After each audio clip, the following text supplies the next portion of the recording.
Un amendement prévoyant que tout accord final conclu avec Bruxelles soit ratifié par un vote contraignant du Parlement de Westminster a été adopté.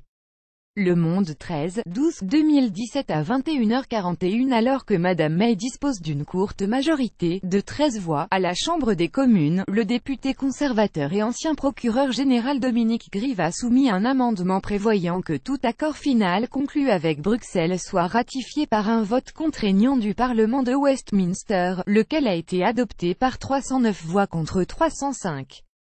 L'adoption de cet amendement illustre la position difficile de Theresa May, qui, depuis son revers aux dernières législatives de juin et la perte de la majorité absolue, est à la merci d'une fronde parlementaire. La première ministre avait pourtant fait part de ses préoccupations eu égard aux conséquences d'une telle initiative. Cela pourrait survenir à un moment très tardif du processus, ce qui pourrait nous empêcher d'avoir la sortie de l'Union européenne ordonnée et en douceur à laquelle nous aspirons, a-t-elle déclaré devant les députés.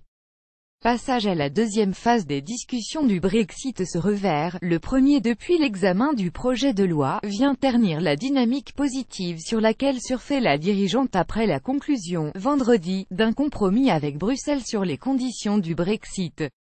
Il tombe également fort mal pour la Première ministre, au moment où s'ouvre, jeudi, à Bruxelles un sommet européen de 2 jours qui doit notamment décider de passer à la deuxième phase des discussions du Brexit, sur les futures relations commerciales entre Londres et l'UE.